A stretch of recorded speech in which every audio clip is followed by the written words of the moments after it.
In our final panel, we are going to delve into the digital folks, and this is where it's at for journalists who are trying to keep our listeners and our viewers better informed and engaged to their local TV stations. And to lead this panel is my friend, colleague, and competitor, Andrea Roane. Now, a little background on Andrea. Everybody knows her.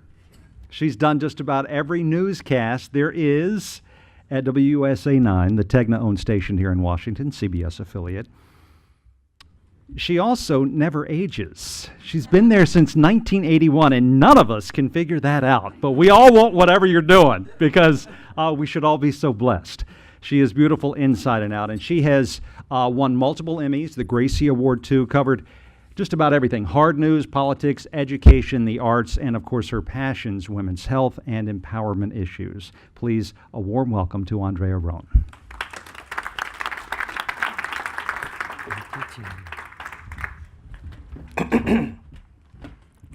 Good afternoon, everyone. It is my pleasure to introduce our panel as they get seated.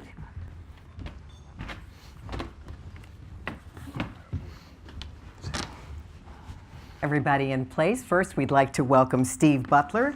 Steve holds the dual responsibilities of Director of News and Programming at KYW News Radio and Vice President of News Programming for the CBS Radio All News format. At KYW, he oversees the on-air and newsroom staff of 70 people who have helped keep KYW the radio news leader in Philadelphia. Next, we welcome John Conway. He is the general manager of WRAL.com in Raleigh, North Carolina, where he oversees a 50-person news media staff. His station's website, WRAL.com, is the most visited local media site in North Carolina. The site even won the National Edward R. Murrow Award for the best local TV website in 2009, and in 2010, WRAL.com was named Best Local TV Website in an international competition sponsored by Editor and Publisher. We also welcome Dave Sirak, the Director of News Technology at WFTV in Orlando, Florida. In addition to working as a photographer and editor, he has directed the technical resources for the coverage of major disasters, news, and sporting events, including space shuttle launches, hurricanes, and Super Bowls. He served on a committee within the Cox Media Group, which secured FAA approval for the use of drones for news coverage across the group's 12 television stations here in the U.S. And we also welcome Rebecca Hanson, the Senior Vice President of Strategy and Policy for Sinclair Broadcast Group. Rebecca represents Sinclair's policy interests at the FCC and on Capitol Hill. Prior to joining Sinclair, she served at the FCC for over 4 years as Senior Advisor on Spectrum for the Media Bureau, where she served on the Incentive Auction Task Force. Rebecca is also a member of NAB's Television Board of Directors. Ladies and gentlemen, please welcome our panel. In preparing for this afternoon, it was noted on our phone conference that at the beginning of broadcast television, we had a language for video, and it came from the film industry. But today, our broadcast industry is undergoing a totally new and exciting change, creating a new language, and part of that change is courtesy of drones. So we have been hearing about this, and I'm going to say it again. We have a truly remarkable drone demonstration that's going to happen. I think it's going to happen come rain or come shine. It's always wonderful when our forecasters are right, even if it means thunderstorms. But we want to talk about drones, and we're going to start with Dave and tell us what are some of the ways drones are enhancing the way we gather news. I think when you look at drones kind of set up a perfect storm in the last couple of years where we had advanced technology, the ability to fly something that would be normally very difficult, micro cameras, which we were introduced with GoPros, and then really strong, the new battery technology. And that combined into the new phenomenon that we saw with drones. And so for the Cox Media Group, what we wanted to do is we knew that we wanted to get involved with drones. So we became one of the first groups to get FAA approval. And part of that process was to build a program that was going to be a responsible use, so we could make sure we set an example, not only within the industry, but we were also concerned inside of our communities that we would set a good example for other people who are also flying. There was over 1 million were sold for Christmas last year. So I want to show you a quick video. Our flagship station, WSB in Atlanta, did something that was really kind of special. They worked with their local fire department to set up a demonstration to kind of explore the use of drones and working alongside first responders. Groundbreaking work right in our own backyard. Channel 2 Action News partnered with police, firefighters, and the FAA to do this, fly drones over breaking news. Channel 2's Tony Thomas reports from Decula. This drill could have national impact. So here's the scenario. Gwinnett County Fire arrives on a house fire. There are victims trapped inside. Soon, drone operators and their machines arrive. Now, currently, there are no firm rules on how police, fire, and the operators communicate and regulate themselves. This test, designed to hopefully help set regulations nationwide. A FAA representative, along with Georgia Tech researchers, were on hand as 2 drones from the News Drone 2 fleet and News Chopper 2 hovered over firefighters battling the fire. I know this is groundbreaking for us here in Gwinnett County, the first time we've had drones on an emergency scene, and we know we'll see more of that in the future. Researchers wanted to know how well the firefighters and media could communicate, and if the drones could operate safely in close quarters with ladder trucks, helicopters, and each other. I think it went great. Channel 2 meteorologist Brad Nitz and his team have spent more than a year getting to this point. The exercise today is to see what needs to be done differently, if anything. Figure that out now, as opposed to figuring it out at a live fire. News Drone 2 can provide unique angles to an emergency scene, not only to viewers, but the first responders too. Through a screen, the live video gave firefighters a first-hand look at the structure from above. That gave me a great view of the overview, so I could see the roof collapse and the fire coming through the roof. Currently, drones are heavily regulated on where they can fly and when. Our special FAA exemption allows us to fly in certain situations. Everything gathered at the scene will be put together into a report written by Georgia Tech researchers and given to the FAA. In Gwinnett County, Tony Thomas, Channel 2 Action News. So I guess, and just to stress on our theme of localism, I think when you look at what drones can do, for not all of our stations in our group have a helicopter. And sometimes a large helicopter is not the best use of aerial photography. So my hope is that responsible use of drones in our industry will open up aerial photography for smaller markets or markets where it's not practical to use a full-size helicopter. We were talking earlier about Baton Rouge and the disaster there, and not having helicopters available. Drones would make a difference, could make a difference, and you're seeing drones after, let's say, a hurricane in the Florida area being very vital to the community. And where that video has impact, you know, the video of a post disaster is impactful, but what we hope it will do as broadcasters is we want people, when they see the devastation, whether it's in their area, that maybe that's going to, you know, make sure that they respond responsibly. So if there's a tornado, that they take action. If there is a hurricane coming, they take precautions. And so that's what video from a drone can do, is it can make that and generate that impactful moment that we hope will resonate with our viewers. All right, we'll talk more about drones in just a moment, but when we think about it, radio, whether it was a fireside chat or an emergency alert, was our first means, the device for mass communications. And Steve, you used it in a very unique way to cover the Pope's visit to the United States, specifically to the Philadelphia region, and talk about how did you come up with the idea to create a multicast HD radio channel for this? Well, I think like all good radio ideas, it probably happened in the kitchenette next to the coffee pot. I'm pretty sure that's where it happened. Well, so in the all-news business, which we have 8 stations in the CBS group, you know, this is what we do all the time. The only apprehension we had about doing the Popecast was, you know, was there going to be enough content during a sustained period of time to make it both acceptable to advertisers and to the listeners as well. But as it turned out, there was so much content, it was kind of crazy. I brought a little sample of what aired on the Popecast. You're listening to the CBS Philly Popecast, the radio station with all of the details and background surrounding the visit of Pope Francis to Philadelphia. Sponsored by Lord's Urgent Care. I'm your host, Krista, with all of the information right here on WZMP FM, HD3 Philadelphia. See you in Philadelphia. How did you ever come up with the idea to stay at the Philadelphia Zoo? A lot of the museums, you can stay overnight as a scouting trip. So you're not sleeping with the animals? We're not sleeping with the animals. The renowned Cardinal O'Hara High School Marching Band will perform for Pope Francis as he departs Philadelphia. In the red area, pedestrians will need to be screened. And in the black box, no cars will be allowed. When the Holy Father visits the Curran-Fromhold Correctional Facility, he'll be presented with a very special chair created with the help of inmates. With Father Bob Simon, he is the creator of this Lego Vatican replica. I really got scared because I realized how huge the scale I had created was. Bobby didn't know he was going to sing until 5 minutes before. They had a set change after the fray and they needed someone to fill the spot.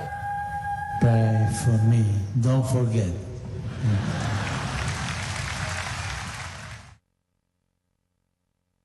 So as it turned out, the original thought of the Popecast was there was going to be so much information that Philadelphians were going to need about getting around, if they wanted to see the Pope, if they didn't want to see the Pope and they still wanted to do other stuff because the city was kind of on a big lockdown.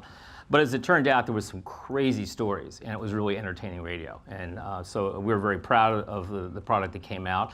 We sold it to 5 advertisers who were presenting sponsors, and we did well over 6 figures. Broadcasters like that. They did, yeah. So. Very good.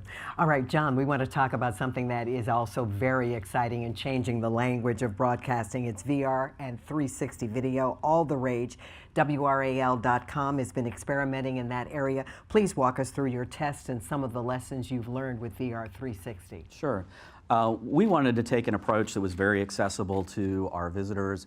We really wanted something that was going to be able to be accessed through most web browsers. And we started with 360 video, which is sort of the most basic form of virtual reality, and just letting people see, see all angles of the video. And so we purchased a $350 Ricoh Theta camera, a $50 tripod, and $400 later, we were experimenting with 360 video. And one of the places that we took this was to a community festival that we sponsor. It's a 3-day festival held over the Memorial Day weekend called WRAL Freedom Balloon Fest. And so you'll see here in the video that's being shown our photographer and reporter, Kathy Hanrahan, you see there, she's actually holding, the camera's out on a selfie stick.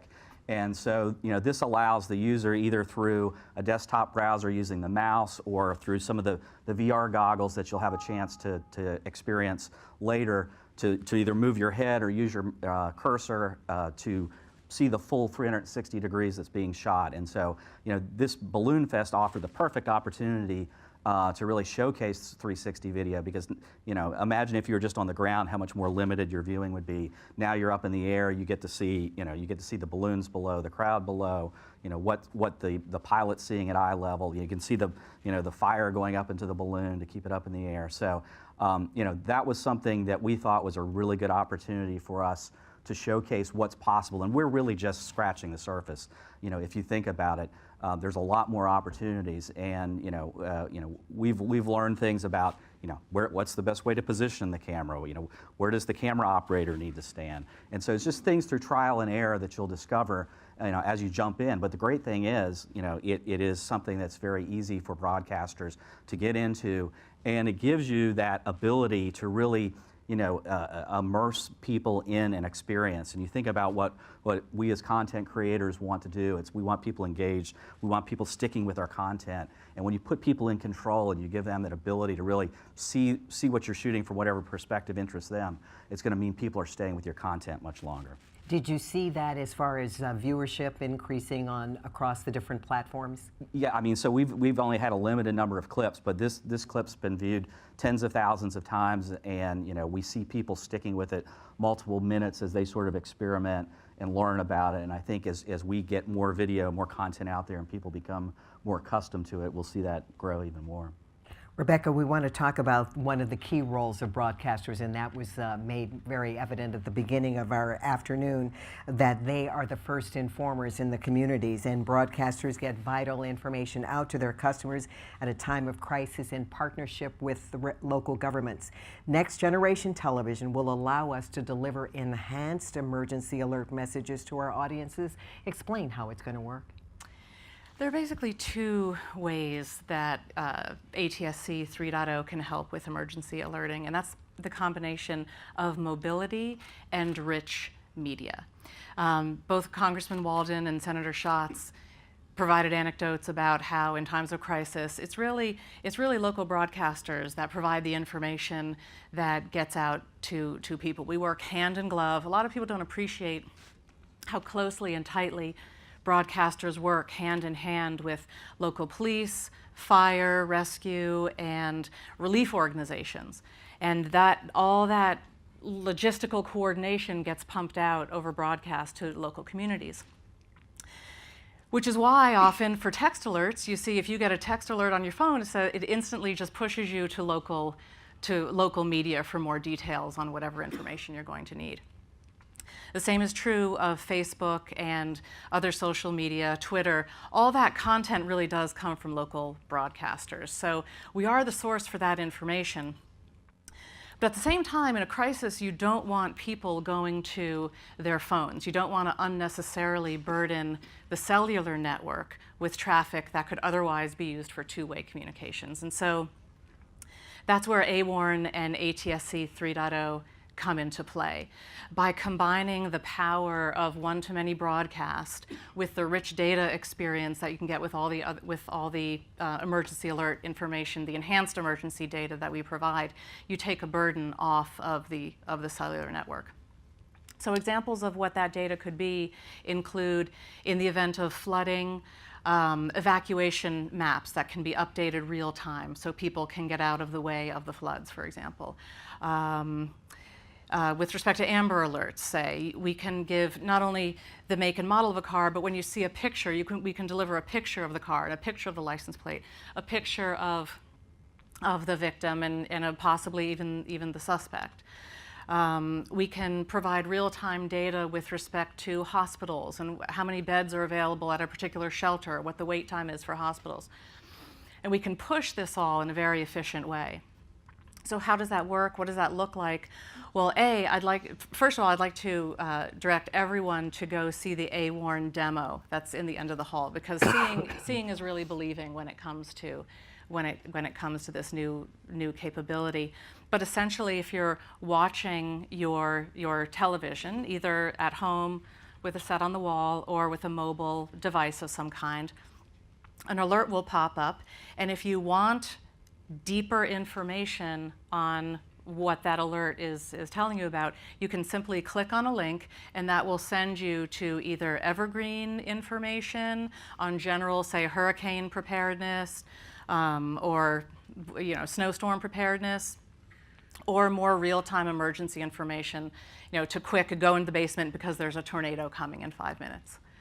Another feature that we're very proud of with respect to AWARN is the ability to wake up devices, so that when devices are sleeping or users are sleeping, the device can actually wake up and provide you that alert, which is a very important, unique feature. And this alert can be provided for those who have special needs as well, which is really key to this. That's built into the ATSC standard as well. What are some of the challenges, though, of this that you're seeing? Well, I think one theme of this afternoon's session in general has been FCC approval. We can't implement any of the benefits of AWARN without getting the 3.0 standard approved off the bat. So that's our key priority right now.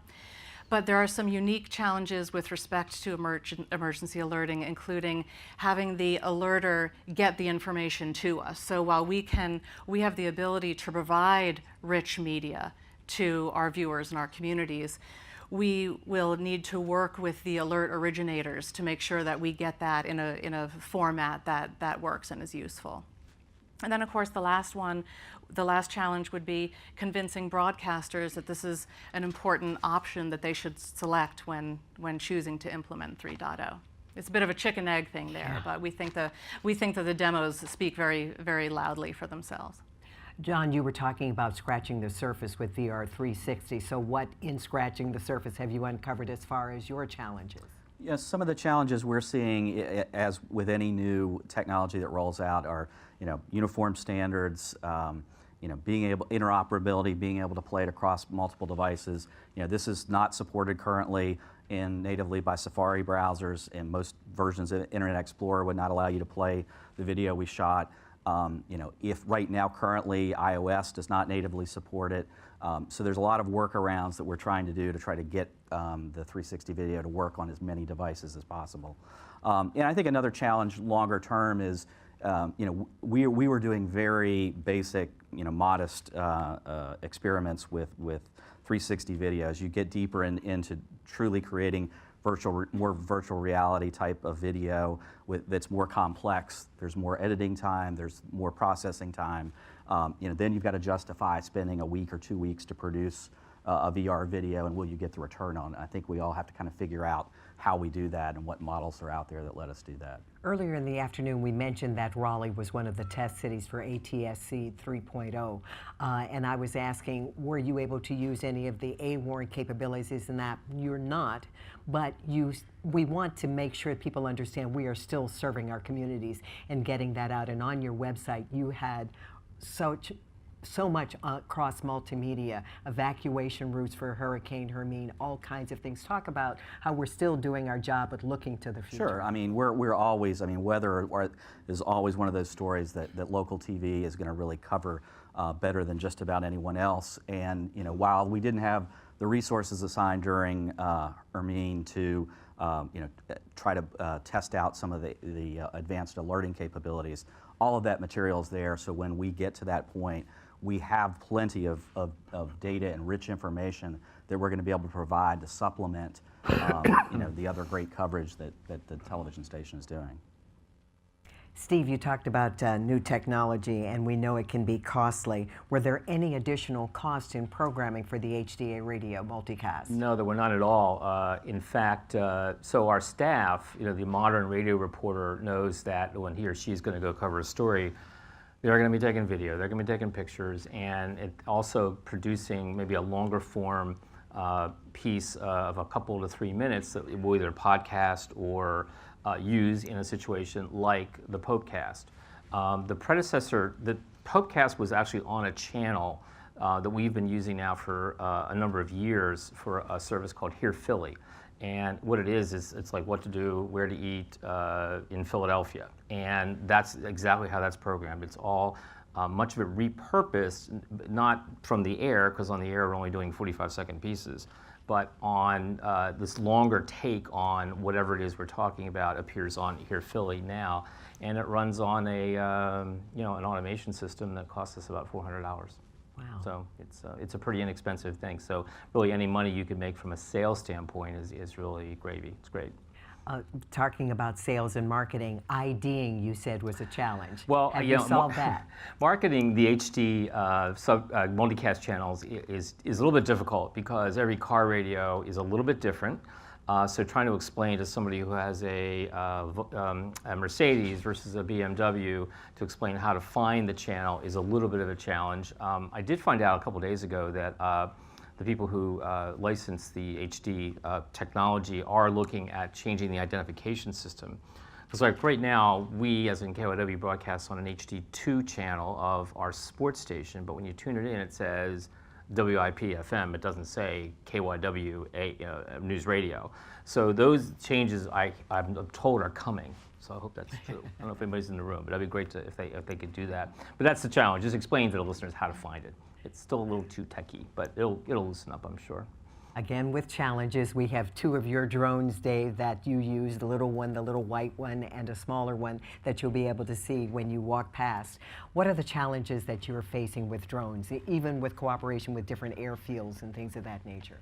Really kind of being a leader in our market, making sure that, in Florida, for example, we actually are one of the states where we have a lot of restrictions that are imposed just by laws about privacy laws. It's one of the few states that you can't fly over private land without permission of the landowner. So we are going to be making sure that we follow the rules, and we also set a positive example for when we do that. I think that the other thing we have to do is, while the FAA has eased some of the restrictions, we still have rules we have to follow, and each photographer, for example, has to pass a test.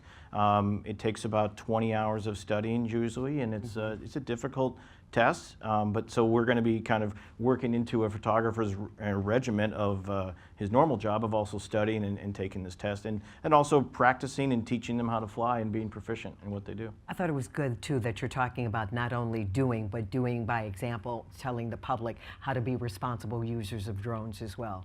Yeah, we certainly, our industry and our use of drones could be threatened by irresponsible use by anybody.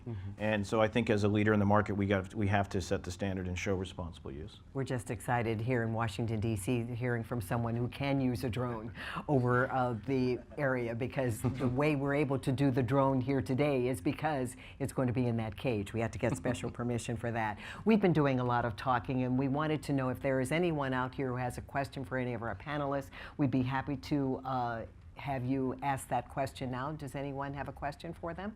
Use of drones, HD multicast radio, what the A-Warn system is all about, and then VR 360. It's a good class. You've gotten it all over. All right. We were talking, Steve, about the Popecast and being made possible through the use of HD radio multicasting. What else are you doing with this technology besides the Pope is gone now? He's left the room. Right now, yes. So we're now programming, I believe the number is 10 multicast channels in our cluster in Philadelphia on the FM stations that we have, and we have a 24-hour Phillies channel that airs even in the winter. People listen. We have I just found out today we're starting a new country, modern country multicast, which will be great because the market doesn't really get exposed to that kind of music, and that'll be terrific. And there's one other thing. Well, we're investigating starting an LGBT channel. We may crank that up too. So we've really experimented. The great thing about our company is they let us experiment with it and decide what's going to work. And the technology has gotten better over the years in terms of coverage, so you can hear these channels over a much wider distance. Are you getting various communities coming and saying, put me on your channel, I want this specialized channel for me? Especially here in Philly, because like local bands will say, hey, we're a local band that's trying to get started, and we will feature them. As usually in an interview format with a little bit of music. We do that now, yes. John, VR 360, I was saying it seems like it's more user-friendly than 3D because you're there and you're looking 3D and it's right in front of you flat, but VR 360, the whole panorama. But is your audience getting the real full experience if they don't have the goggles? I think the goggles definitely give you a much fuller experience. As I mentioned, what we started with was really just sort of our browser-based, introduction for people. And so I think, yes, the goggles will help you with both the full immersion and the sound that you won't get without it. So I think, you'll see more of that. I think one of the areas that I'm really excited about looking at is, I put my general manager's hat on. It's like, how can we also use this technology to generate revenue for our companies? And think about, going to your local realtor or going to your local car dealer and offering 360 tours of their lots, with this technology. So I think we have some opportunities there. And then just in terms of just news gathering, it's exciting to think about, the way that we'll be able to tell stories in a much fuller way by having 360 and VR video from, whether it's a natural disaster or a parade or any place where you have, action and motion happening all around you. That's what you're going to be able to capture, and I think that's one of the exciting things about this technology. So it's more valuable for those, what we'd say, feature events rather than day-to-day breaking news? You don't see it as part of your day-to-day coverage? I think eventually, maybe as we get more comfortable with it, but part of it is getting a camera up there, setting it, at least as we've been testing it, setting it, having it in a stationary place, making sure people aren't bumping into it, running into it. I think over time we'll all come up with methods and ways that we can get much more nimble and deploy it more in breaking news situations, couple it with drone technology, and do some really interesting things. Sounds exciting. Yeah. Part of the new language. And Dave, finally, you talked a little bit about the FAA regulations. Hamstringing you in a way, but they are changing. What more do these regulations need to do to change to make drone use more accessible? Well, I think, the FAA has done really a good job, I think, in coming to the table and responding to the technology. This was certainly a case where technology outpaced regulation. And what they've done now to where they've allowed a very responsible use to where you have to pass a knowledge test, I think the FAA has done its part. I think what they've done is responsible, and it's the next step. We'll see what next evolution in technology may require another look, depending on it. But I think for right now, they've done their job. Rebecca, with AWARN, when are we able to use this? Do I have to have something in my mobile device or on my TV that makes it accessible? Yes, and we heard that from Ann Shelley in the previous panel that as devices, again, when the FCC approves the standard and we can start broadcasting it, at the same time, there will be devices getting into the market, whether or not they're home-based, stationary, mobile, what have you. But it's very important that one of the co-petitioners for the 3.0 petition at the FCC is the Consumer Technology Association. And they represent a number of manufacturers that are very eager to start priming the pump with devices that do have the chip that can receive the content right from the tower. Another benefit that I think is worth mentioning is, again, with the theme of today's panel being localism, the ATSC 3.0 standard allows broadcasters to hyper-localize their content. You can do that in the advertising area, in the news area, but you can also do it with respect to emergency alerting. So, for example, the originator of an alert can tag it for a subzone of the DMA to which you're broadcasting. And you, as a user, can opt in to receiving emergency alerts from that zone or any other zone, multiple zones within your DMA. And that's important because alert fatigue is something that I think lots of alerters are very conscious about, and you don't want people opting out completely from alerts. So this allows people to choose exactly where they want their alerts from. So we think that will actually heighten alert responsiveness when people are empowered to just see what they want to see. For all of us who've been in this industry for decades, it is an exciting future, and I see that you're re-energized in doing your jobs, in bringing the good news, the bad news, the important news to viewers. Mm-hmm. Sure. We have no questions from you because we've done such a wonderful job. I am going to close with a quote from Dr. Richard Chernock, who is chairman of the group that's developing and documenting the ATSC 3.0 standards for Next Generation TV.